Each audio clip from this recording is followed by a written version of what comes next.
It's Robert Wilkins, aka Basketball Tall. Welcome and joining me today. My heart is heavy. And the reason it's heavy because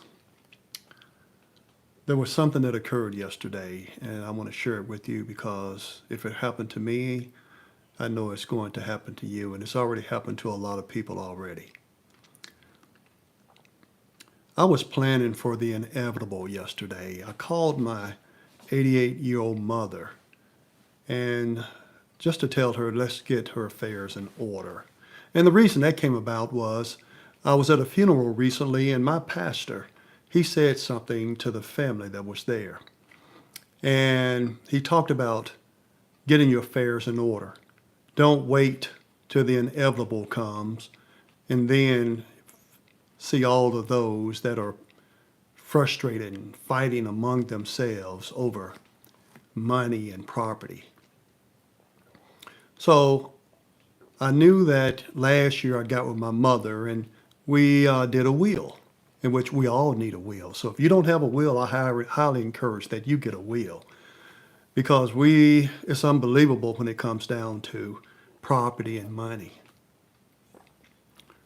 And so I called my mom yesterday and I got her landline and it got the answer machine. And I left her a detailed message to let her know that I would be there Saturday and wanted her to get all of her bills and her insurance, bank information, get it all together so we could get her affairs in order. Because she is 88 years old. And as we all know, tomorrow is not promised to anyone. Actually, your next breath isn't even promised. So I left that detailed message for her. And minutes later, I thought, well, let me call her cell phone. And so I called her cell phone. Lo and behold, I got the answer that I didn't want to hear, that she was in the hospital. This was yesterday. And she told me about what had happened to her. She said that, her blood pressure had skyrocketed to 200 over, what was it? It was 200 over 104. And she's in the hospital. And I had no idea that this had taken place. And she went in, it was the following that night. And here I am talking about calling her to get her affairs in order to discover she's now in the hospital. How many how many people that you know that never got their affairs in order and then they're bickering and fighting over property and money? And here I am, I almost missed that opportunity because she told me that the night before, she had taken her medication, she went in such a tremble. And she said she trembled so bad, she called my older sister, and then, of course, someone came over and picked her up and took her to the emergency room. And then they decided to keep her. Keep in mind, she's 88 years old. How old are your loved ones? What about your parents if they're still living? Or for those of you that have lost parents and loved ones, how did that turn out if they had any property or money?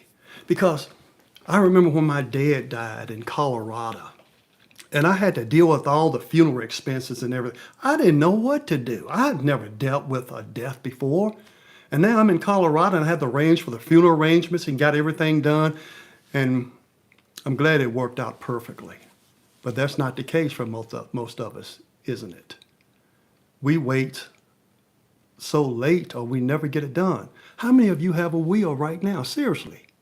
I guarantee you a lot of you listening to this right now don't even have a will. And then I remember my mom kept telling me, well, I keep all my paperwork over here in this drawer. That's where everything will be at. But no, we need organization. And my mom could have died. She could have died yesterday. Think about that. How many people have died that you've known that never got their affairs in order? So this video that I'm live right now, for those of you that are listening to this, is only to help you, to make you pay attention and to focus on the important things. We all love our family members. We love our children. We love our relatives. We love our neighbors in many instances. But then we all attend funerals too, don't we? And then chaos comes about. And the ugly thing that I've seen is that people bring out the ugliness in them when it comes down to money and property. Property is money. Because somebody always wants to get it. Oh, let's see. Somebody's saying here, can I ask you, sir? Good morning. Can I ask? Yeah, go ahead, ask. What else that you want to ask? Because I'm just sharing a story with you about how I discovered yesterday that my mom was in the hospital and she's 88 years old and, she almost died. And by the way, she's still in the hospital today. But her blood pressure has gone down some and things seem to be but she's not out of not out of the woodworks yet. So I highly encourage anyone that's watching this right now, please put in a prayer. Pray for Odessa, that's her name, and that all will be well to at least give me us a chance to get down to Louisiana and go see her because, we're in a society today, none of us really live in the community anymore. We're scattered all over the country, aren't we? And then when we get that phone call, let me ask you this. For those of you that no longer live in the village, with your parents, and they're elderly, and which I'm old too, to be honest with you. I'm a senior now, but she's 88 years old. And when you get a phone call from, let's say, your birthplace, like mine was in Louisiana, how do you feel when you get that call? Do you ask, me personally, I always ask, is everything okay? Because I need to know, is everything okay? Because, when a person is elderly or they're sick, you're expecting someday that inevitable call that person is no longer with us. But let's see what you're saying here. The old guy cannot read. Oh, look, it's amazing. People are just rude. Talking about, I see someone come in here stupid. Morning, sir. It's not morning here in my area. I'm not certain where you may be watching me from, but I'm in Central Standard Time in the United States. Okay? And let's be cordial to one another. Because there's so much hatred in society today, and it's sad that we have to deal with things like that. And someday, death is going to come knocking on your door. And what I'm just sharing with you is to put on your mind, on your heart, to let's get affairs in order, including your own, but especially if you have elderly parents. So when that day does come, and it's coming for you and it's coming for me. We can't escape it. But let's make it as easy as possible that we have everything worked out where it can make it easier for someone to make certain to plan for your funeral and make certain all the bills are paid and any money that's left over to be distributed among the peers. But that's where the will comes in at. Do you have a will? Why not? I've had a great career. And I want to make certain that when my time is up on this, when I'm called home, that I do have a will. And that for my wife and my kids, they'll know what they're going to be getting. How about you? Do they know what they're going to get? Do they know what property belongs where, what bills need to be paid, what insurance to be collected? Here's something I bet you didn't know. Now, if you work for the government, usually there are some funeral benefits there. Like, for instance, I'm in Oklahoma. So I retired from the state of Oklahoma. So if I was to decease, there are several $1,000s that I get. Matter of fact, my mom, who retired from the school system in Louisiana, she told me that, if upon her decease, to contact the school board or whoever that's the school or whatever. And that's why it's important to get their stuff down in writing, get it on paper so you don't have to try to chase stuff around and know what's what, where is that. And she said there are some benefits there, which they have a funeral allowance as well for, retired employees or maybe even current employees. That's something you might want to check yourself if you work for government. And if not, maybe just check your own plans to see what you have available and what benefits there is. And also to discuss where that person want to be buried at. All the details of their funeral. Boy, wouldn't that make it easy? Now, I know we don't like talking about death because I told my mom this before. But we got to face it. As we age, we see more and more of this. And so it's just best for us to be prepared. Let me see if somebody's saying anything. If you got any comments or whatever, feel free to shoot them to me. Let me know what your thoughts are. You have any, I do my very best to answer this because I have dealt with one funeral before, and that was my own father in Colorado, in Denver, Colorado, in which, boy, you're talking about a headache because I did not know what to do. And I can assure you, listening to this right now, many of you do neither.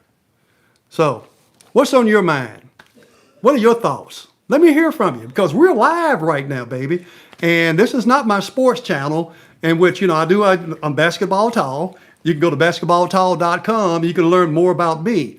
But the thing is, I'm live right now. And hey, I just thought to share this with you because my mom, I felt almost died yesterday. And she's currently in the hospital right now. And the thing is, my whole intent was, and I left this on her landline, telling her the details that I'll be there Saturday and to make certain to get all her affairs in order, to make things just in case that inevitable day comes about. So this type of thing happens every day because people do die every day. And I know people that may be listening to this right now don't want to hear about death. It's not a entertaining subject. But it's something that is educational that you do need to be aware of because it's going to become knocking at your door someday. And it could be your child. It doesn't have to be an elderly parent. And the thing is, like I said, no one, the promise, tomorrow's not promised to anybody. But not even your next breath is promised. So that's about all I have to say right now. And I thought this was my first vertical live I've ever done too. And, I just had to try it out as well. But for those of you that are listening right now and want to continue to follow my content, because I do sports, I'm a storyteller as well. I'm a former police officer, district court juvenile officer, and 25 years in the criminal justice field with the juvenile justice system, in which I retired just not a few short years ago, in which I supervised 5 counties. That's right, all at the same time. I was working for a state agency. And so basketballtall.com, you can go there and find out more about me. And if you even need my services, there's a contact information down there as well. But if you like what I'm talking about, please go ahead, give me a thumbs up. That helps the algorithm. And you feel the need to, if you want to comment, hey, I'll love that as well. But if you want to comment live right now, and all I see is it says, can I ask you, sir? One says, then another says, morning, sir. Hello. Can I ask? This old guy cannot read. Hey, I guarantee I can read better than you, whoever you are. And one person says, stupid. People are just cruel. We're in such a heated, hot climate in today's time. And politics is raining hell down on everybody. And I'll be glad when it's over. And I hope that we all get back to some sense of normalcy and not be feeling this hatred and everything that's going on with everybody right now. Because this is the United States, baby. And, we're much more powerful than what we're displaying. We're cordial. We're nice people. But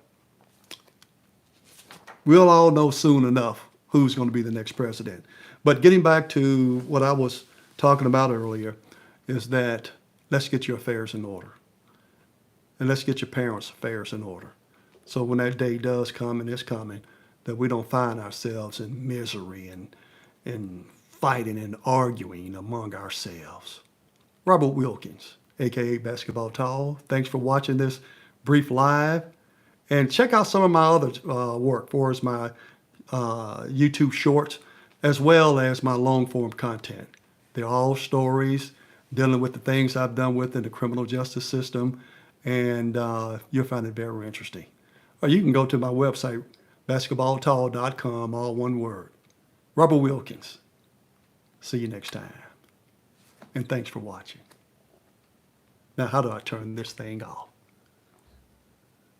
Okay, let's see.